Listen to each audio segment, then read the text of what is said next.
Kang, aku ini sudah sepuh. Beberapa hari kemarin aku dengar ada fatwa yang dikeluarkan Kiai Bahron bahwa hukum rokok itu haram, kata Kiai Ndeso ini. Kiai Kholil kedatangan Kiai Salim. Kiai yang sangat sepuh. Begitu sepuhnya, bahkan kalau mau membandingkan secara sekilas saja, wajah Kiai Kholil terlihat masih kinyis-kinyis ketimbang Kiai Salim. Meski lebih sepuh, namun Kiai Salim mengakui keilmuan Kiai Kholil. Meski jadi tokoh di desanya, Kiai Salim tetap mengikuti kiai-kiai yang dianggapnya punya ilmu lebih mumpuni. Kebetulan kiai yang dianggap mumpuni itu salah satunya Kiai Kholil. Itulah kenapa, sore itu Kiai Salim sowan ke kediaman Kiai Kholil. Kang, aku ini sudah sepuh. Paling sebentar lagi juga mati. Tapi beberapa hari kemarin aku dengar ada fatwa yang dikeluarkan Kiai Bahron bahwa rokok itu haram. Lebih-lebih lewat majelisnya Kiai Bahron, dikeluarkan maklumat fatwa haramnya rokok pula. Wah, kata Kiai Salim ini. Kiai Kholil cuma tersenyum. Padahal panjenengan itu perokok berat ya, Mbah? Tanya Kiai Kholil. Iya, kata Kiai Salim menunduk bingung. Lalu, sampeyan mau ikutin hukum rokok yang itu? Tanya Kiai Kholil. Nah, itu, aku bingung, Kang Kholil. Aku itu memang secara keilmuan belum ada apa-apanya sama Kiai Bahron. Tapi aku ngerasa juga belum ada apa-apanya dengan panjenengan, Kang Kholil. Makanya hari ini aku niat sowan mau tahu pendapat Kang Kholil, kata Kiai Salim. Pendapat apa? Tanya Kiai Kholil. Ya pendapat soal rokok. Menurut sampeyan, rokok itu haram atau halal? Tanya Kiai Salim. Kiai Kholil agak terkejut ditanya begitu. Tiba-tiba, tanpa ada rencana seorang sesama kiai bertanya soal hukum rokok. Memangnya panjenengan siap kalau misalnya aku bilang rokok itu haram, Mbah? Tanya Kiai Kholil.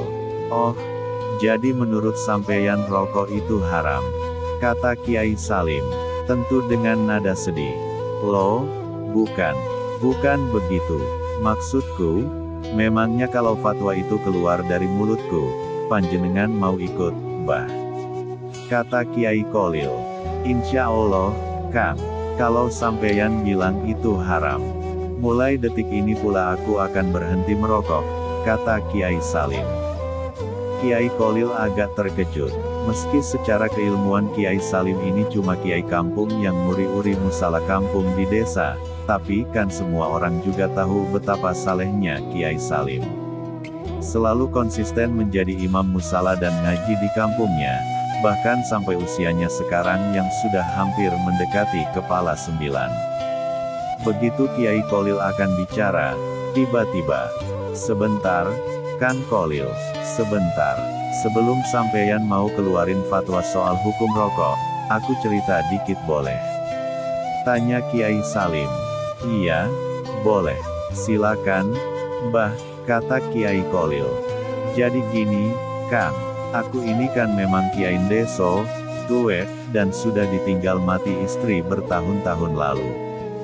Hiburanku itu selama ini ya cuma rokok, Kang. Kalau abis sholat, lalu ngaji bentar di musala, aku ini suka rokokan di undakan musola. Lah mau ngapain lagi? Aku ini udah pensiun, anakku udah merantau semua, cerita Kiai Salim. Kiai Kholil mendengarkan. Lalu aku ini dengar fatwa hukum rokok haram itu, Kang. Wah, pusing saya. Hiburanku satu-satunya di dunia ini akhirnya diharamkan juga. Sudah ditinggal mati istri, tua, harta nggak banyak. Lah kok yang saya suka ada yang mengharamkan? Padahal saya itu kan kiai, Kang, kata Kiai Salim. Kiai Kholil cuma terkekeh mendengar akhir kalimat itu, sambil membatin, emangnya kenapa kalau kiai? Tapi, Kiai Salim tetap melanjutkan. Masak iya kiai nonton dangdutan kayak bocah-bocah itu? Nonton film-film, haya kan nggak pantas tuh, Kang. Makanya aku itu udah bersyukur banget bisa rokokan tiap abis jamaah salat di musola. Kadang sambil tak pakai buat sikir pula itu rokok. Ingat Gusti Pangeran, kok bisa ya kebul-kebul begini aja bikin nikmat. Ajaib bener emang Gusti Pangeran itu, kata Kiai Salim. Kiai Kholil tersenyum lebar, sekaligus merasa menyesal tadi sejenak meremehkan Kiai Salim yang sepuh ini. Apa iya kalau diharamkan? Aku ini masih punya hiburan yang bisa bikin ingat sama Gusti Pangeran. Memangnya kalau nonton dangdutan gitu bisa ingat? Ah, kayaknya kok nggak mungkin. Makanya itu, aku sowan kemari. Untuk cari kejelasan. Gimana itu, Kang? Tanya Kiai Salim. Kiai Kholil mengangguk-angguk. Gimana, Kang? Tanya Kiai Salim lagi. Sudah, Mbah. Buat panjenengan, halal, kata Kiai Kholil sambil tersenyum lebar sekali. Loh kok gitu? Tanya Kiai Salim terkejut.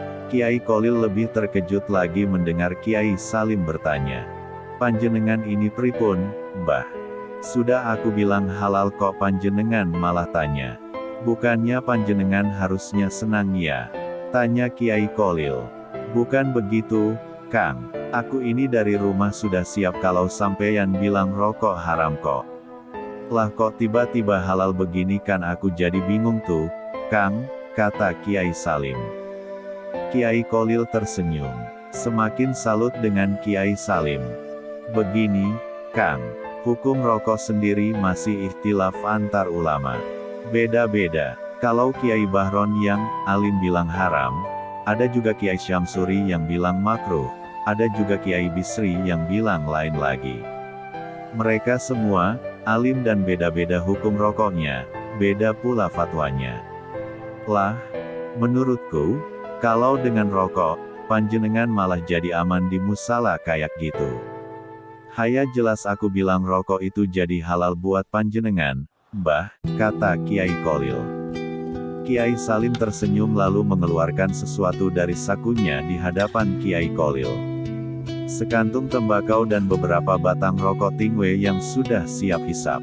Mau juga, Kang? Kiai Kholil tertawa, diolah dari cerita Gus Baha.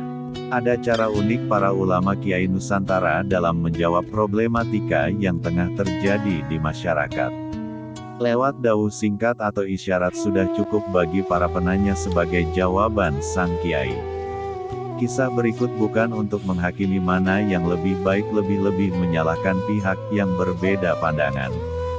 Semata-mata keteladanan Kiai bahwa perbedaan adalah sebuah rahmat, kasih sayang Allah SWT. Suatu saat para kiai dan habaib menghadap Mbah Kholil Bangkalan Madura hendak menanyakan status hukum rokok. Sebelum ditanya, Mbah Kholil yang baru keluar hendak menyambut para tamu tiba-tiba dawuh singkat.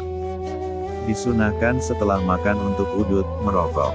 Sontak para kiai dan habaib kaget dan hanya mampu terdiam tidak jadi mengutarakan pertanyaan. Mereka semua taslim, menerima, dan paham atas dawuh singkat Mbah Kholil tersebut.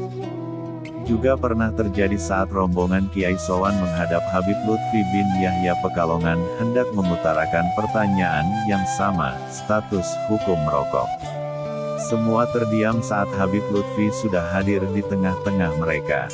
Sebelum diutarakan, tiba-tiba Habib Lutfi bin Yahya yang duduk di hadapan para kiai tersebut menyalakan sebatang rokok lalu dihisapnya berkali-kali dengan santai tanpa bicara sedikitpun. Karena mafhum dengan isyarat itu para kiai pun tidak jadi mengutarakan pertanyaan. Mereka semua taslim atas isyarat yang diberikan Habib Lutfi bin Yahya dan cukup sebagai jawaban.